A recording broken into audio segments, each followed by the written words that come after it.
actually looks really nice. Good thing you didn't have.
Good evening. I'd like to call to order the August 12th Lake Washington School Board meeting. Please let the record reflect that Chris Carlson is excused this evening and that all other board members are present. So to begin, I will entertain a motion to approve the August 12th agenda. So moved. Second. It has been moved by Director La Liberty and seconded by Director Stewart that we approve the agenda. All those in favor, please signify by voting aye. Aye. Anyone opposed? Hearing none, motion carries. So tonight we will begin with public comment, and as is known, on a monthly basis, we do provide the opportunity for public comment during our board meetings. Please know there are multiple avenues in which to talk to us, be it through email, calls, or letters, as well as public comment here. We do allow up to 30 minutes on the agenda for public comment. If there are a number of people signed up this evening for one topic, we just ask that you sort of touch on different points through that. That would be great. And when your name is called, please approach the podium, speak into the microphone, giving your full name and school attendance area for the record. That will be helpful. We do have a stoplight system over there to the left of Director Sage, or to my left of Director Sage, that will show a yellow light when you have 1 minute left, and red will signify you have 3 minutes. If you can just wrap up by that point in time, that'd be greatly appreciated. And just to note, it's all important for all our community members to feel welcome here and safe during our board's business meetings, and the board does not take public comments on issues related to personnel or individually named staff at board meetings. And audience members are expected to treat all attendees with respect and civility. So with that, I realize that's a little long introduction to it. We will start with our first person who has signed up, Seeley Landis. If you could please step forward to the, if you'd like to do it in a different order, I'm happy to rearrange them too. Great. If you could just state your name and your school attendance area for the record, that'd be fabulous. Thank you. My name is Seeley Landis. I'm in the Lake Washington. Just wait 1 minute, Seeley. Mic's not working. Yeah, if you can pull it forward a little bit. Hello, my name is Seeley Landis. I'm the office manager at Emerson K-12. Oh, okay. You move it directly in front of your mouth. I don't think it's on. Is it on? Okay, sorry. Hello, my name is Seeley Landis, and I'm the office manager at Emerson K-12. I'd like to thank the board of directors and our superintendent for your work. I believe all of us work hard to make an excellent district for our students. Radically welcoming and uncommon service. That was what Lake Washington office professionals were asked to be and do last year by our new then superintendent, Dr. Stavum. This left a strong impression with me, and I know I honor this daily. To hear the words from contract negotiations, a pay cut may be in your future, leads me to believe that the school district does not value or respect our uncommon service and radically welcoming service. Every year, our district grows and more responsibilities fall on our plate. In previous years, we've had to learn and implement a new payroll system, grading system, and now a new accounting system. It is important to upgrade and adopt new systems, and with that, acknowledge it is time for the McCleary pay increase to be extended to office professionals in our district. The most recent added responsibilities are with the new security system and following important safety protocols. In clear conscience, I'm not standing before you today advocating for less safe schools. My 2 sons graduated from this district. What I'm imploring you to realize is that with safe schools, this new security system comes with real-world repercussions. Many, many interruptions daily, conflicting with other critical work that we do. A University of California Irvine study says on average it takes 25 minutes to return to the original task after an interruption. I know that my job now takes longer to do. Is my employer really expecting to pay less to do our jobs? As we know, the McCleary money is supposed to pay for all facets of education, including compensation, and not just for teacher pay. I have 17 years of working and 10 years of volunteering with the Lake Washington School District. This district, and especially my school, feel like family to me. As an employee, I've begun to feel that this school district really does not value or respect the work that I do. If I still had children as dependents, I'd be considered at the poverty level for income. I'm purchasing my childhood home from my mother. I could not afford to live there otherwise. I have a simple basement apartment in the house for added income. It is extremely disheartening to me to realize that I could not even afford the monthly rent on my own apartment. I live in Seattle, and I now pay a toll to come to work every day. The cost of living in Seattle increases on average 2.31% a year. We need more money to just keep living. We as staff work very hard for our district, schools, students, and teachers. To even suggest a pay cut rather than a McCleary pay raise is beyond comprehension. Thank you.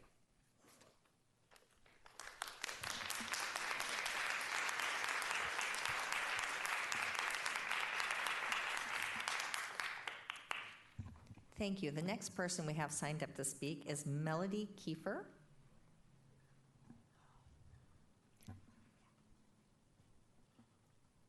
Welcome. Good evening. I'm Melody Kiefer, and I'm currently in the Redmond attendance area, although I've been in pretty much every attendance area in the district at one time or another. I'm here tonight as a proud member of the Lake Washington School Support Education Support Professionals. I'm privileged to work with these people. It amazes me how dedicated they are, how hardworking they are, how forward-thinking they are.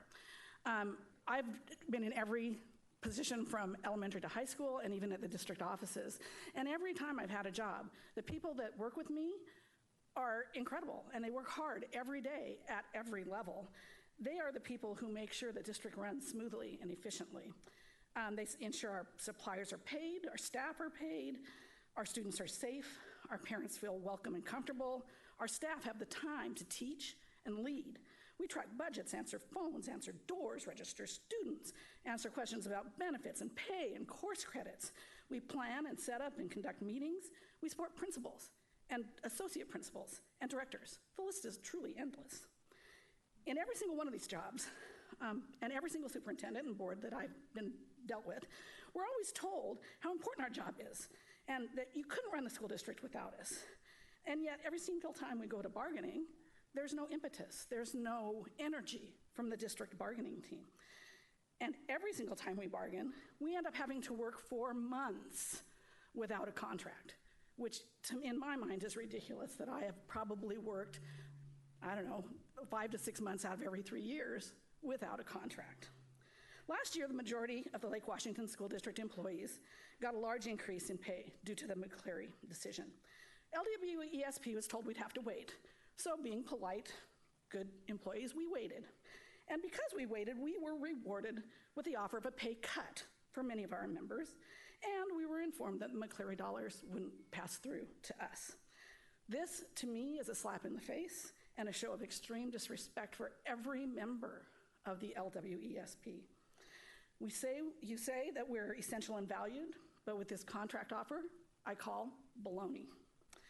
We can be told a million times that we're essential, but without the backup of actual interest in our contract and our wages, those are only words.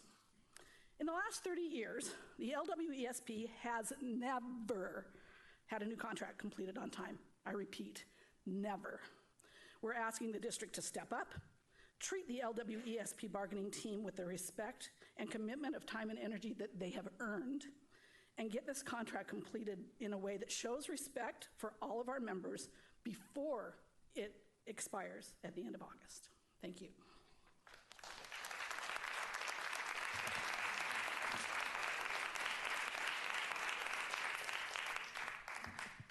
Our next individual signed up is Julie Wolf. Hello. I know some of you pretty well. My name is Julie Wolf, and I have worked at Lake Washington School District for 27 years. I've been at Norman Rockwell for 27 years, and I've worked in several different capacities. IA, registration secretary, and office manager for many of those years. I gotta say, both those gals couldn't have said it better. You know, it is very disappointing to be here at this point in time and not have a contract.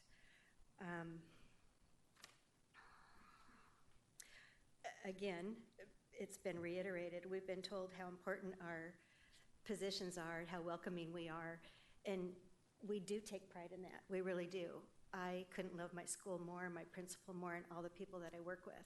So that only leads me to think that we should be compensated, especially when we know that the money's there. I guess in finishing, and my two daughters graduated from the schools here too, so they're off in their fabulous, wonderful positions in their lives too. But I am asking, along with my friends, that for once in our lengthy careers, that the district does step up and help us and have this not be a disappointing moment, but we would love to have a contract before August 31. Thank you.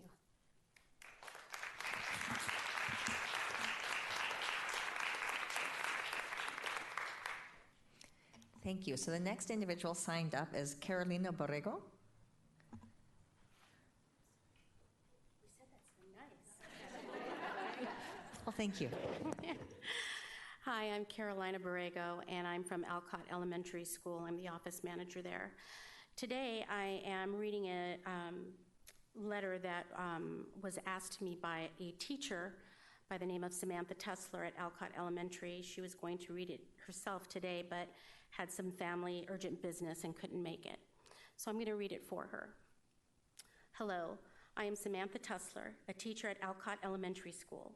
I am writing on behalf of our staff at Alcott in support of our wonderful office staff and all the office staff within the district.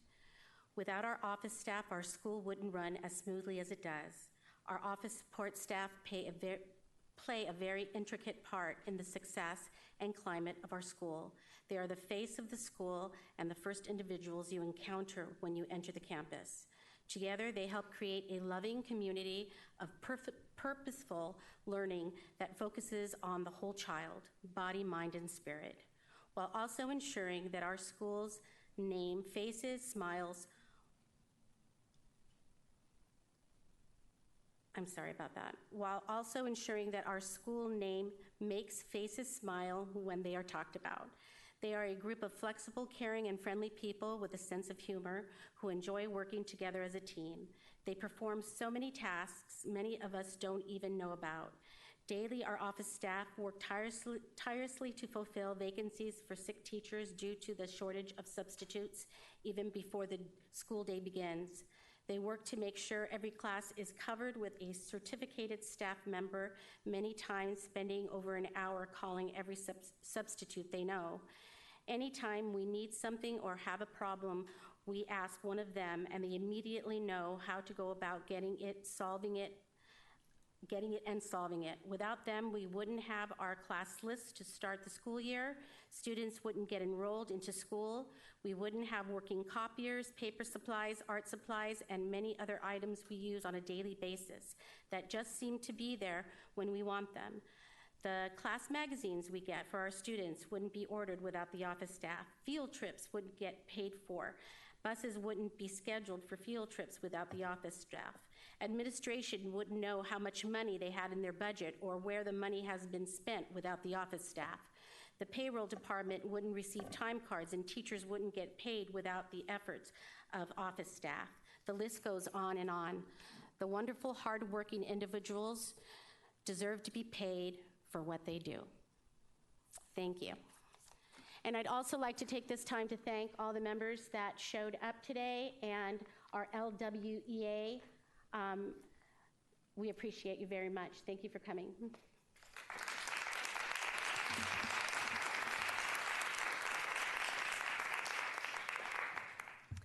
Thank you. And our next individual is Wendy McGrane.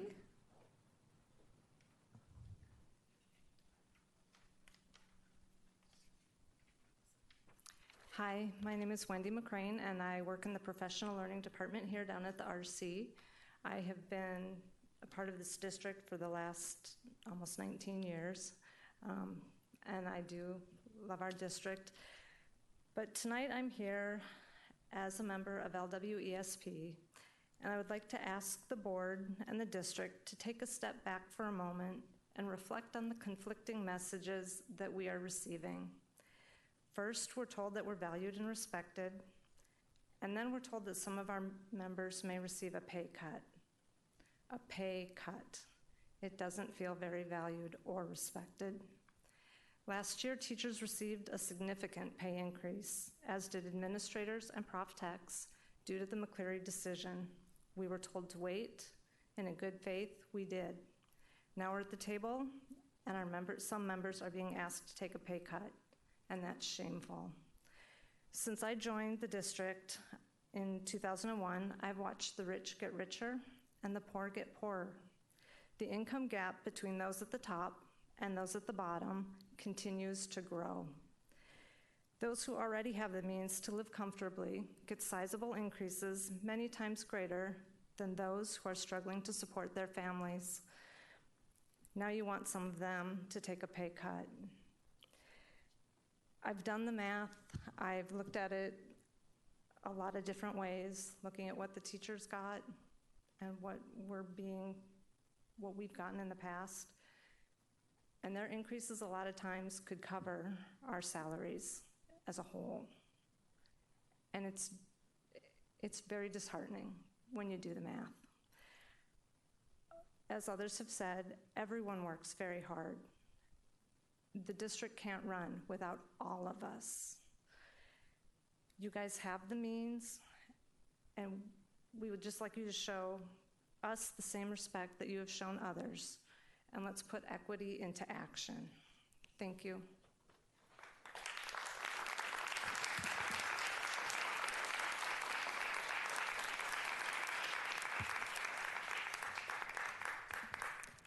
Our next individual we have signed up is Alisa Solomon.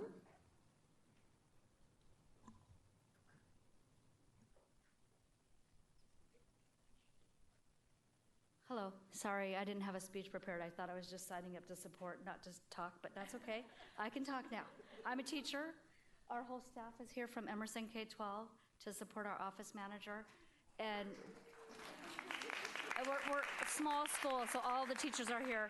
We're all the LWEA, and we're here to support the LWESP and all of the office managers because we feel like they should have fair equity and the same pay as everybody else. And the McCleary Act should have went to everybody. So we just want to make sure that the teachers also are supporting our staff because I wouldn't be able to do my job without my office manager, and she is family.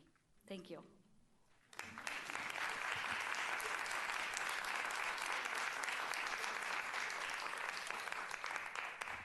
Thank you. Our next individual is Kelly Gilbert. Good evening. I too thought I was signing up just for attendance, but I'm really happy to come up and speak in support of our office staff across the district. I currently work at Emerson K-12 and I live in the Lake Washington Learning Community. I have worked at Rose Hill and I've served our district in both special ed and general ed.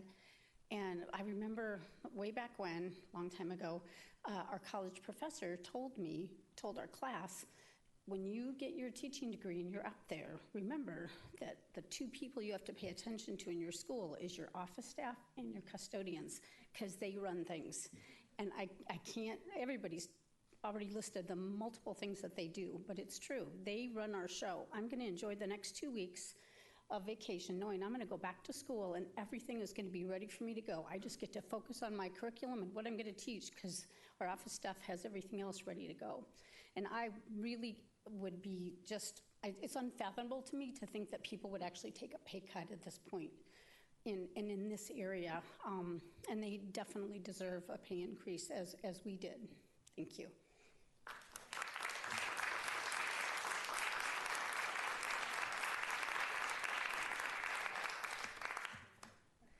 Thank you. And so the last person is Laura Pratt, who I think is surprised she might be speaking right now. Yep, I'm one of those. I'm Laura Pratt. I'm also from Emerson K-12, and I just wanted to speak to the raise that we got last year. I've been doing this for like 25 years.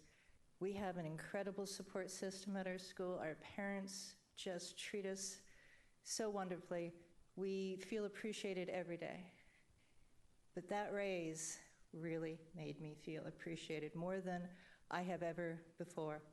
I never thought I could make the money that I am making now as a teacher. We didn't have so much as a cost of living raise for, 7, 8 years, something like that. And I just think that it is unconscionable to give us that raise and not include the office staff as well. So, thank you.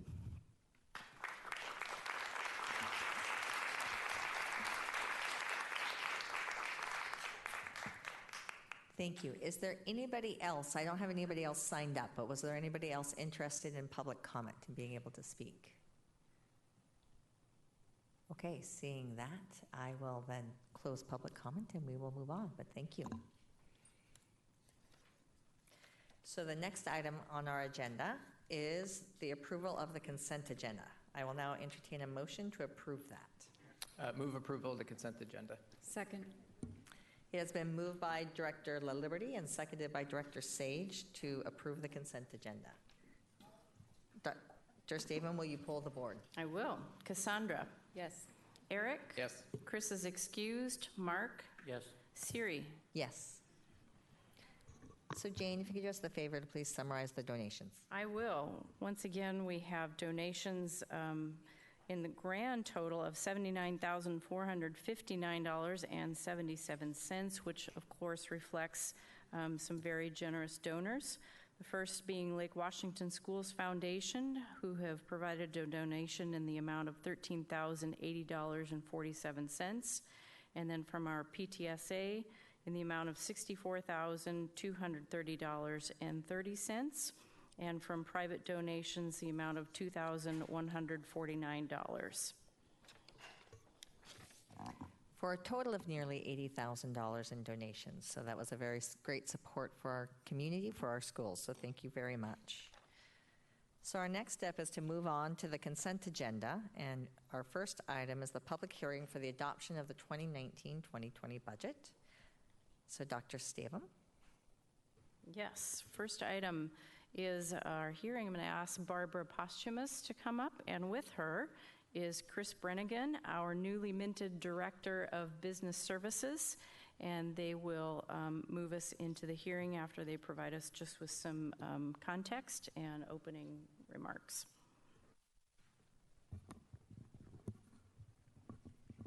We have copies of the budget if anybody in the audience would like a copy. And there is, for those who are not in the audience but listening at home, the copy of the budget is on the website. Chris is going to give you a little summary of the process to date, and then we can open the public hearing. All right. Hey. So this is the public hearing for the budget, and will be the budget adoption for the F-195 document, which is the official budget document, will be at the August 26th board meeting. The budget must be adopted by August 31st and filed with the ESD by September 3rd, per the WAC 392123054. In addition, we also provide our regular award-winning budget summary that provides additional transparency for the community and shows how resources are aligned with strategic goals. Hard copies of both the documents are available for anyone interested, as Barbara said. The 2019-20 budget was developed by gathering input from schools and departments and working with the Strategic Advisory Leadership Team, or SALT, to develop priorities. The draft budget was presented to the board in detail, and we had the first reading on June 24th. The budget was posted on the web. The required ads were placed in the local papers, which were Redmond, Kirkland, Issaquah, Sammamish reporters, and copies were made available to interested parties, and a place to email comments was provided. We did not receive any requests from the public for the budget document, nor did we receive any emails through public comment. The website did, however, receive over 100 views. And the budget resolution, which I think you got a copy of, contains the appropriation amounts for each fund. And I would just like to thank everybody who was involved with the budget process and the budget office staff for their hard work in putting the budget together. Thank you. So at this time, I'll open the public hearing for the adoption of the 2019-2020 budget. State statutes requires the board to hold a public hearing on the budget and adopt the budget by resolution, which also establishes the tax levies necessary to support the general fund, the capital projects fund, and the debt service fund. The board is scheduled to adopt the budget at the August 26th board meeting. We do not currently have anybody signed up in which to speak for the public hearing, but I will put out, is there anybody out there interested in speaking at the public hearing? Seeing no one, the public hearing is now closed. Is there any board discussion in regards to the 1920 budget? Okay, seeing none. Oh, wait. Director I just wanted Sage. to say that a ton of work goes into this, and welcome to the district. We're so glad to have you here. Really appreciate all of your hard work. Absolutely. Thanks so much for all the work that goes into getting this budget ready. We have had several opportunities to go through it. There is still, if somebody wants to send comments, we are still available to hear those, and we will be voting on this budget at the August 26th meeting. So thank you very much for all the hard work, and again, welcome. Now we will move into some of the board business on the monitoring reports. So we do have 3 this evening of our executive limitation policies. You remember, these are about establishing our values about how the school district is expected to operate and express conditions that must exist as business is conducted. As we discussed earlier this evening as well, we have actually on the agenda further down, you'll see we'll be adopting some revised policies of this. These are still those old versions. Those will not be going into effect until the next school year. So with that, we will start with Executive Limitation 9, which is about district staff. And so Dr. Stavum, if you could just give us a quick summary of the report. I will give a quick summary report. All of the areas of this report are reported as being in compliance with no change from last year. All of the pieces of this report are things that relate to employment, how we recruit, how we retain, how we train, how we compensate.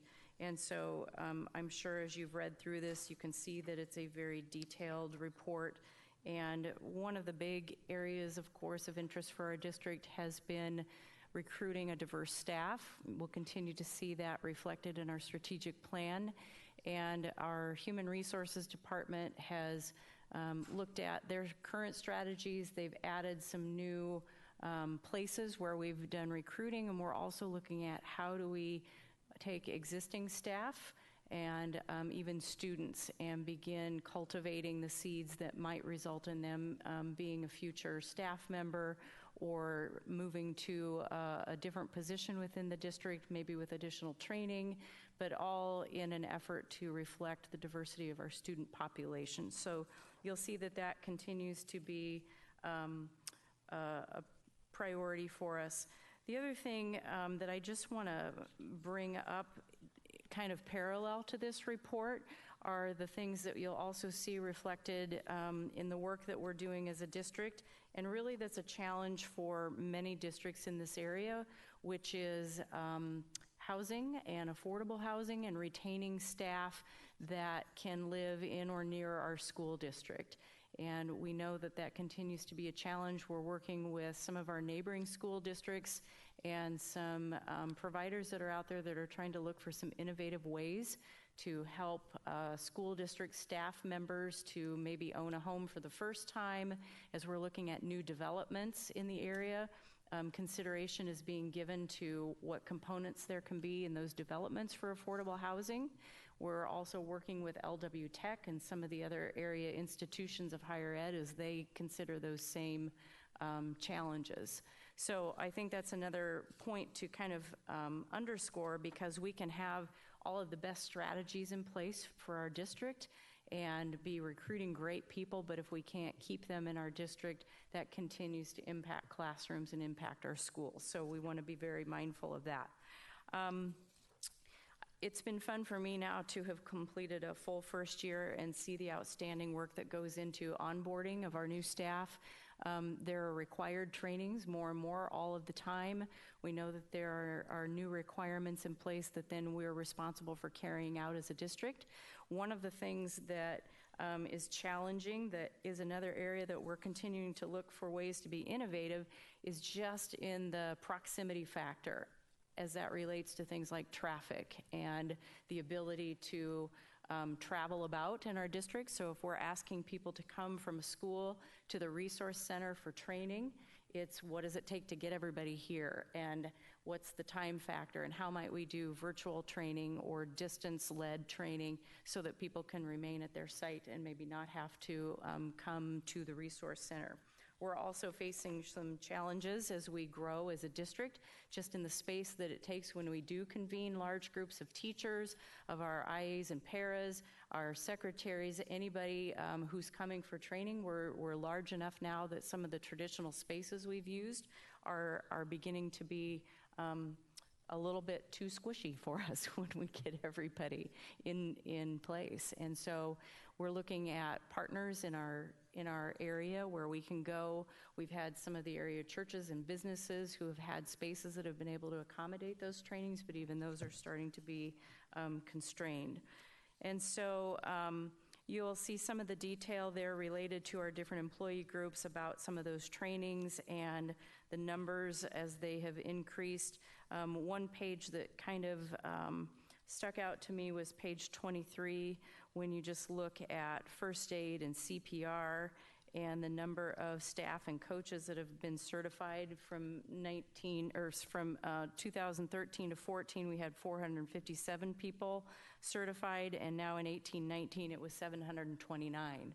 Part of that is just growth of the numbers. Part of that is growth of the requirements as concussion protocol and safety measures have come in place. We've had increased numbers of trainings, but I just thought that it kind of is reflective of a lot of the different things.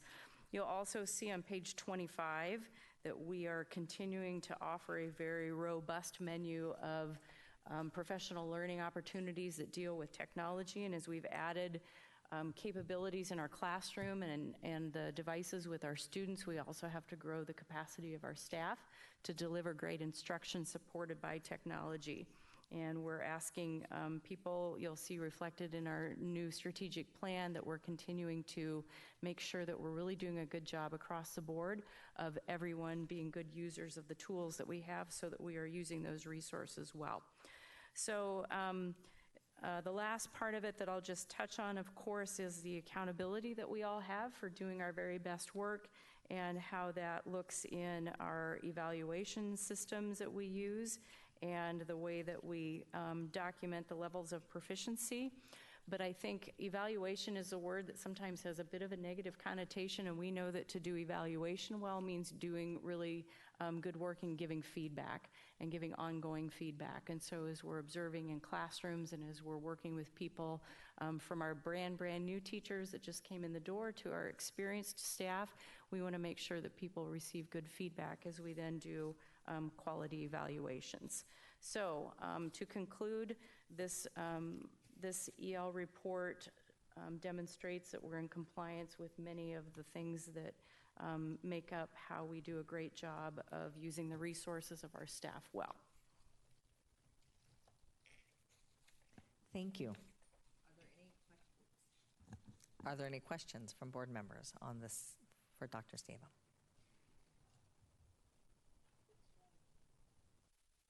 More to come. Okay. So with that, we will now move that we now have to approve the monitoring report. So I would entertain a motion to approve EL 09 district staff as presented. So moved. Second. It's been moved by Director Sage and seconded by Director LaLiberty to approve EL 9 district staff. Is there any discussion?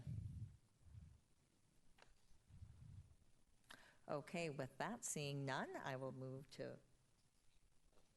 vote on the motion. All those in favor of approving the monitoring report EL 9 district staff as presented, please respond by saying aye. Aye. Anyone opposed? Seeing none, motion carries. So thank you very much with district staff. Appreciate the work going on in trying to increase representation on the equity side. It'd be interesting to be able to get a little more information on that. The data in a board brief at some time would be great. Absolutely. And so now we will move on to EL 10, budgeting and financial planning. Dr. Yes. Statham.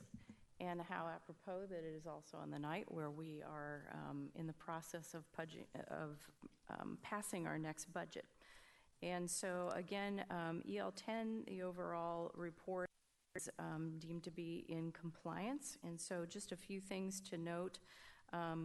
There are so many complexities around district budgets, and I always think it's really interesting when you get to the point of time in a school year where the budget is presented and it's kind of neat and tidy and tied up in a bow and really looks rather simple to put together, but it's very complex. And the requirements that are determined by state law and the requirements that have so many relationships to compliance at a federal and a state level are things that our budget staff do very, very well.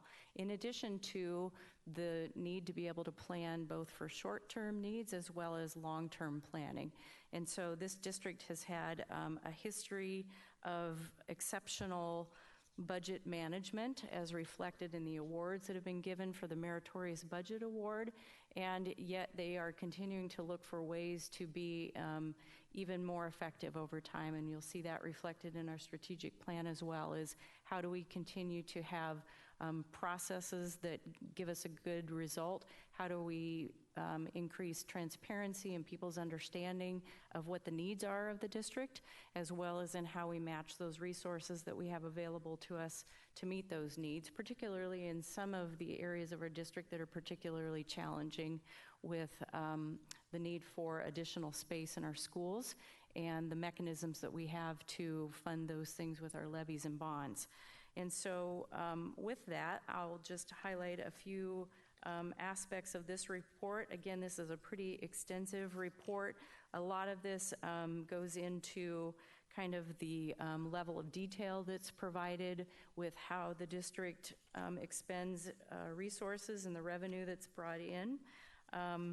There is the requirement that's touched on page 1 with the requirement now for the 4-year budget planning, although that's been something that our district has done for many, many years, but of course reflects a healthy lookout into the future.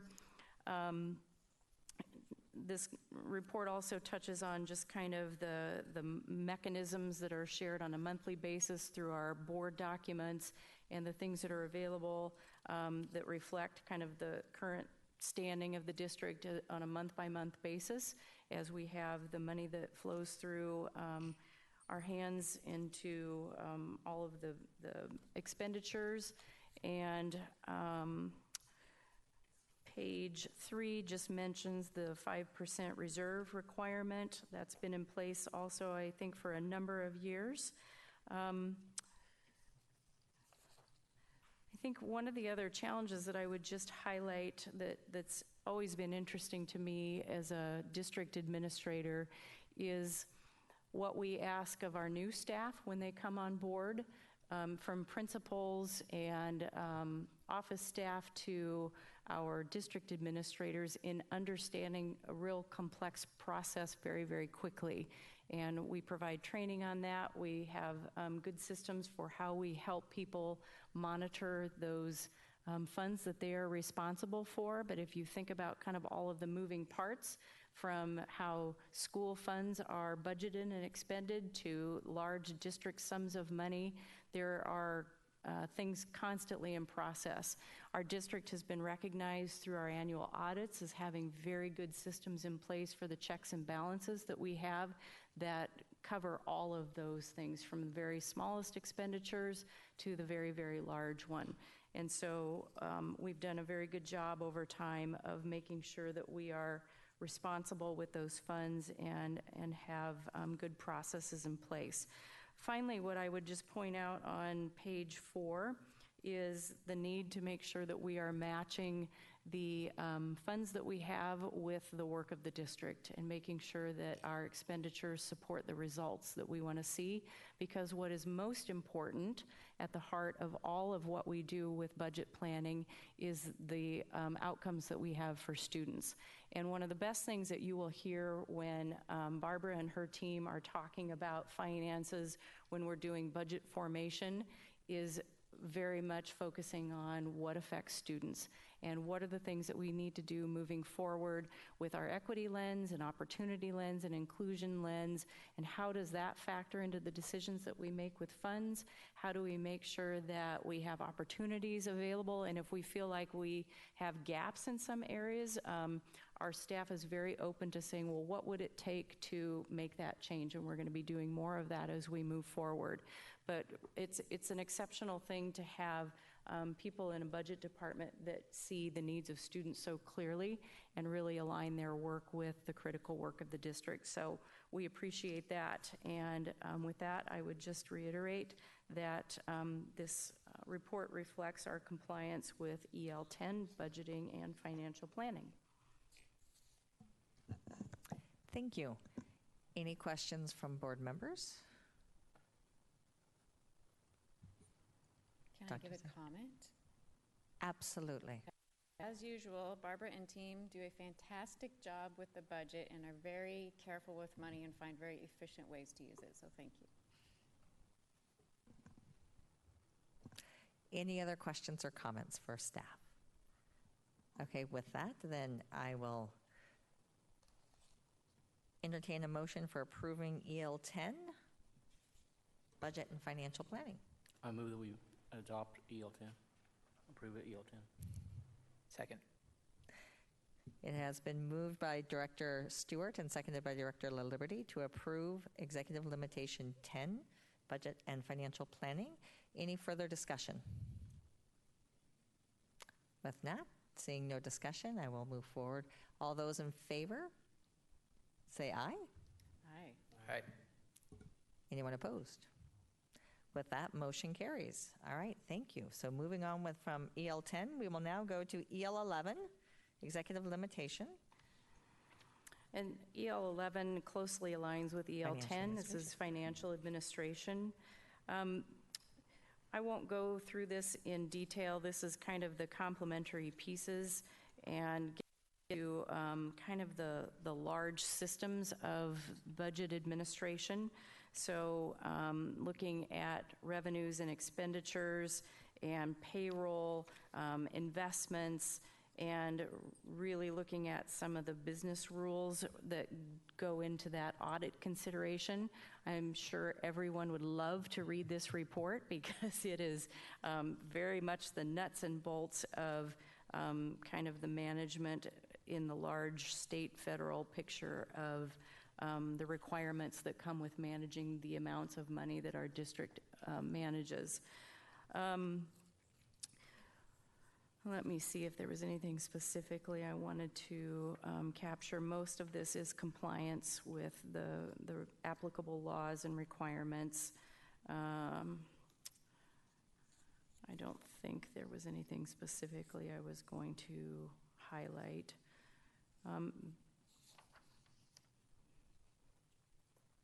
I think one thing I'll highlight on page 6 is that we are required to keep accurate financial records, go figure, that's an important thing. And how we do that lines up with what are most commonly referred to as generally recognized principles of governmental accounting, and I mentioned that with the last report, that those audits have been very clean and we have good systems in place. But we also are required to publish and post a financial condition statement annually, and this is in alignment with all of these requirements. And there is a fairly robust financial document that is available if people want to see that level of detail.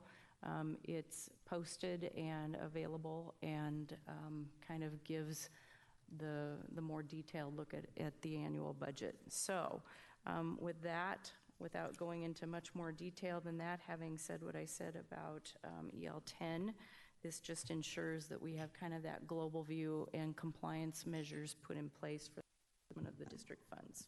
And we are in compliance. Thank you. Any questions? I have one, and the question was on the listing about fines. So the question I have, so we sort of say how many we have in the collection and the process that we utilize. Actually, just reading in the paper, there was the comment about libraries in Seattle, right? No longer charging fines for things. So my question sort of, and this is maybe something in the future to look at, is sort of what are those fines for, and are they appropriate to be having, what is it that we could do differently? Are they, who are the demographics being hit by them? Why are they being hit, and how do we start to approach these in a different way? Yep, I'll comment just briefly on that. Fines and fees, I would also lump into that as we're beginning to review all of the fines and fees. And there's multiple layers to that. There's some accountability and being responsible for the district resources that we have, and having some mechanisms when things are lost, stolen, damaged, broken, all of those things. And so there are things we've put into place, for instance, with our student laptops, where we have insurance that families can purchase at a reasonable amount that helps with some of that. I know that our schools do a really good job of doing good work to help kids have good habits that help them return things and have things in good condition and take care of the resources that we have.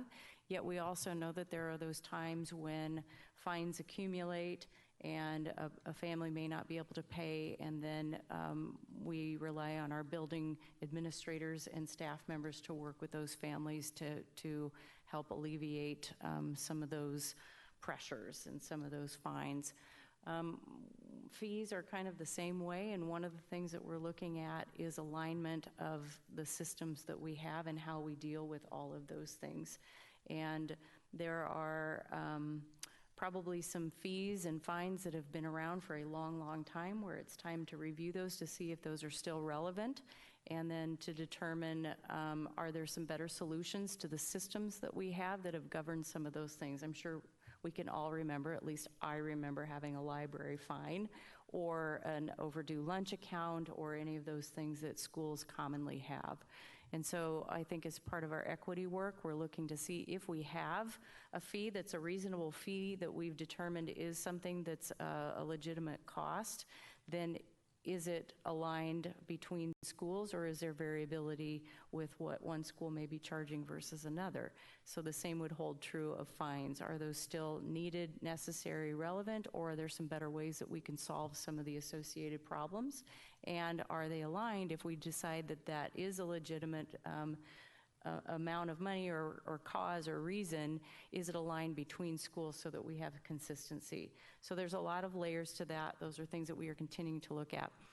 Some folks heard me speaking today even about something as simple as class lists. I was in Target the other day, and I was looking at class lists for supplies.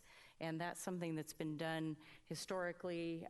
You get your child's supply list, you go to whatever store you go to, and you pick up those things and you come to school. Some districts are now moving to different models of how they have those school supplies provided to students, and those are some things that we're looking at as well. So there's a consistency factor, there's a systems factor, and then there's a solutions factor of looking at are things still relevant and what's the real need. Director Stewart, go. Just a note on the county library system doing with their fines. They then tripled and multiplied their printing costs for anybody wanting to use their computers. That more than makes up for a lot of those fines. So, FYI. Any other questions? Okay, so with that, I will entertain a motion to approve Executive Limitation 11, Financial Administration, as presented. Approval. Move approval as presented. Second. So it has been motioned by Director La Liberty and seconded by Director Stewart that we approve. One of these days, I will not blank. It has been approved. Freudian, I'm sure. To approve the executive limitation as presented. Any further discussion? Seeing none, all those in favor to approve as presented, please say aye. Aye. Aye. Any opposed? All right, thank you. Passes as presented. Okay, so thank you. That was the end of all those executive limitations for this evening. Our next step, as we said, we have been reviewing the operational expectations, which is the new name for the executive limitations, and our results. And they are on the table now for our second reading. These had been discussed and reviewed at the March 22nd and June 24th study sessions and presented for the first reading at the June 24th board meeting. So these policies are now being submitted for a second reading approval to the board. Since the 24th board meeting, there have been a few revisions that were shown in strike through and underline. These policies will replace the board's current executive limitations and end results policies. Is there any discussion on the changes that were made?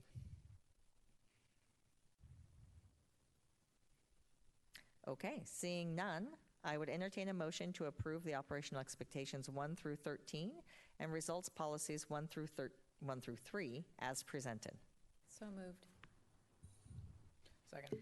It has been motioned by Director Sage and seconded by Director La Liberty that we approve the operational expectations 1 through 13 and results 1 through 3 as presented. Is there any further discussion? Okay. All those in favor, please say aye. Aye. Aye. Anyone opposed? All right, with that, motion carries. Thank you. So that will begin a lot of the next level of work to do. So these are all now the new policy that we've done. Staff will start working through the reasonable interpretation of those operational expectations, and those will be coming through our study session. And so ideally that will all be done by the end of the year. And then we'll move into the reporting starting in January. Any questions on that? Okay. So with that, we now move to our annual work plan of the board. And that is our last item on the non-consent agenda. So Dr. Stavum. Yeah, and I think that's a good just connector point that you just mentioned, that now we go into establishing reasonable interpretation. And for those who aren't familiar with policy governance, now known for us as coherent governance, which is a little bit different version of that, the reasonable interpretation is what really bears out what it is that we are going to look for and understand together and then monitor. And as somebody who now has a much firmer grasp than a year ago on all of these things, we're really looking forward to going through that process and then establishing the indicators, because I think it gives us all the opportunity to really define what is it that we are looking at most closely that supports the results that we want to see with our students. So the work plan is part of good board planning and is designed to reflect the main components that we need to be accountable for as we plan board meetings collaboratively. And this work plan will look different than next year's work plan will look, just because of that work around the reasonable interpretation and establishment of the indicators, whereas normally we would probably start with some of those monitoring reports a little bit earlier in the year, as has typically been the practice in past years, but we're going through a little different process. I would just point out that we've all committed to having good connections with our strategic plan, which may be in the form of things like the program reports that we've had in the past, or other informational items that need to come forth through a public board meeting. We also have, as kind of a standing item during our study sessions, the legislative connection that then relates to that update as part of our board meetings and reflects the board's intent to do really good, purposeful work around the legislative session as it is underway. And then we have just some things listed down that right column that are things happening during the different months that may involve a board member, as well as a standing item that reflects the board's desire to do very purposeful community engagement and to look at how we connect all of those pieces together with our strategic work of the district. So this is designed to be our guiding document. We will plan to bring this back to the board in January to then begin plugging in those monitoring reports. And this just serves as our roadmap to ensure that all of our policies are accounted for during the course of the year. Thank you. Any questions? We did talk about this at our study session and sort of walk through it to get an idea of all those different components. I had some good conversation around what that community engagement piece that the board is seeking more strategically around equity was a big component to be able to do some outreach in that, and that will be coming forward as sort of how that gets planned into the year. So any questions about the work plan as presented? Director Sage. Thank you. Just a quick question just occurred to me. I wondered if anybody had commented to us or emailed to us as a district what they would like to see as a community engagement topic. I haven't gotten anything specific, but I think we got a lot of good feedback during our community forums that we use to inform our strategic work, and we had assured that group that those themes would continue to move forward and that we found those face-to-face meetings with them very valuable. So I think the expectation and the hope would be that we would continue to have some opportunities that are similar and structured maybe around some of those themes that emerged, as well as some of the things that may emerge as new topics that we want to talk about or engage people. But I think the most important thing is that our community views us as open to the big strategic work, as well as other things that are near and dear, whether you're an elementary parent or a middle school parent or a high school parent or a student. And we have a lovely young lady who spoke at the board meeting earlier this year who is doing some work with us this summer to also allow for more student voice to be heard throughout our processes. And so I think all those things together show a strong commitment for us to be engaged with our community, both internal and external stakeholders. Any other questions or comments? Okay, hearing none, I'll entertain a motion to approve our 2019-20 annual work plan of the board as presented. So moved. It's been moved by Director La Liberty and seconded by Director Sage to approve the work plan as presented. Any further discussion? Okay, with that, all those in favor, please signify by voting aye. Aye. Aye. Aye. Anyone opposed? Hearing none, motion carries. Okay, so those have all now. We now have our work plan set forward for the year. If you have any changes or requests for revisions, we can work those in. And as she said, we will be reviewing that again come January, but we can be making changes along the way. So with that, we will now go to the superintendent report. So Dr. Stabum.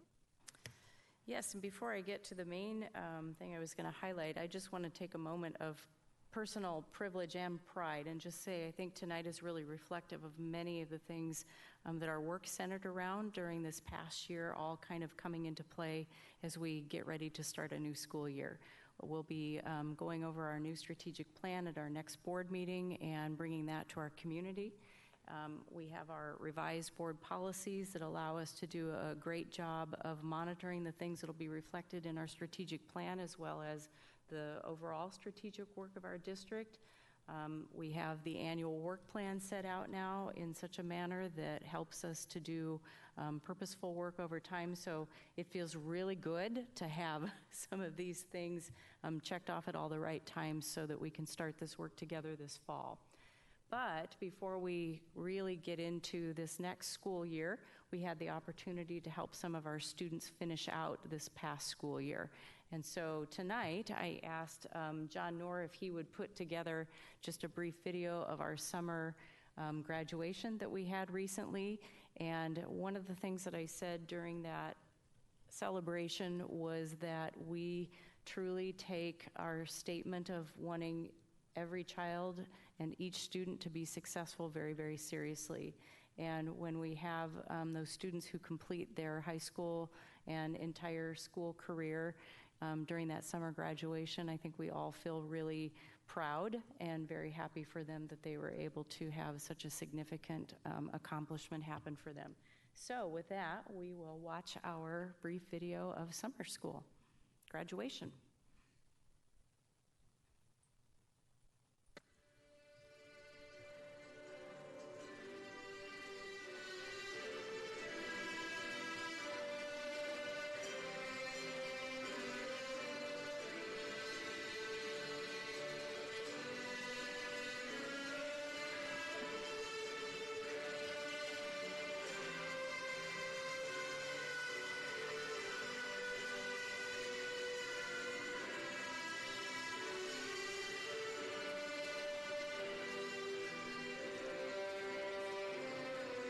Welcome, everybody. We know that graduation is a special occasion, and for some students, that journey looks a little different, and we are just so excited to have an opportunity to be with you today. This is about students who persevered, had to try a little harder, work a little harder, but you got there. And that's what matters, not giving up. One of the things that I would ask of our graduates is that you do some reflection this afternoon. All of those times where you thought, I'm not sure this is going to happen, and here you are. It's happened, and you are finishing this really important milestone in your lives. We know that graduation is what opens the door to the rest of their lives, and it gives you choices that you wouldn't otherwise have. And so now it's all about what are you going to do moving forward. The first person that we're going to recognize this evening is Andrew Budoff.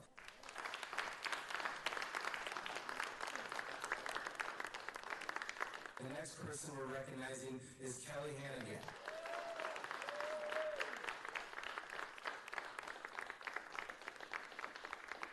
I definitely learned a lot, and I'm very grateful for that. And I couldn't have gotten here without the tremendous support of my family and my friends. And I've been really, really lucky to have understanding, empathetic, and caring teachers and professors and counselors in my life, and I'm really grateful for that. And finally, we got Chase Randall.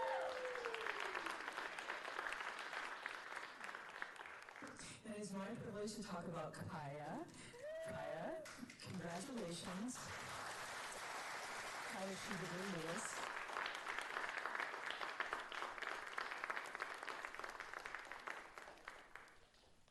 Fernando Garcia was new to Redmond High School this year. Please join me in congratulating Fernando.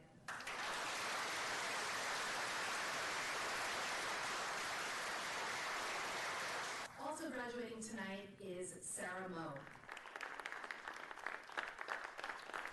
Continue to think big for your life and never stop dreaming. We're so proud of you and we're so glad. Graduates, please rise. Please move your castle from right to left. Congratulations, class of 2019. You are officially graduates of the Lake Washington School District.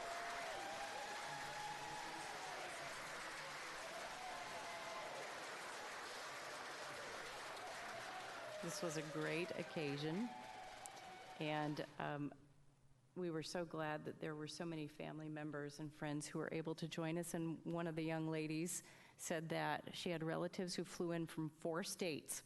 So this was no small occasion for these students, and so we're just very, very proud, and we appreciate the work of our staff and our school to help them reach that milestone, but it was really up to them, and so it was a great event. Thank you. Any comments, questions? No? All right. So we are now on to a legislative update. So Director LaLiberty. The board has started its process for setting our priorities and platform for the upcoming legislative session. At our coming meetings, we will be discussing and then adopting priorities that we will take to the statewide legislative assembly for the School Director Association, and then we'll be setting our legislative platform. So more to come, and look for more substantive information in this space in the future. Thank you. Okay, so now next, any board follow-up? Any future agenda items? Any debrief board member comments? All right, well, I will just say I was at a board retreat for the WASDA School Directors Association all week, going over sort of the work that's happening there from the statewide association. So there is a lot going on. Social emotional learning will be a focus coming up in the next year, and really working around that whole component of a healthy learning environment for students and well-being. So it's kind of an exciting sort of focus coming forward out of there, sort of aligns with a lot of things going on. So it's a good alignment across the state. And with that, our next meeting is August 26th. We have a study session at 5 p.m. The board meeting will be at 7. And with that, I'll entertain a motion to adjourn. So moved. Second. Moved by Director LaLiberty and seconded by Director Sage that we adjourn. All those in favor? Say aye. Aye. Anyone opposed? All right, motion carries. Meeting adjourned.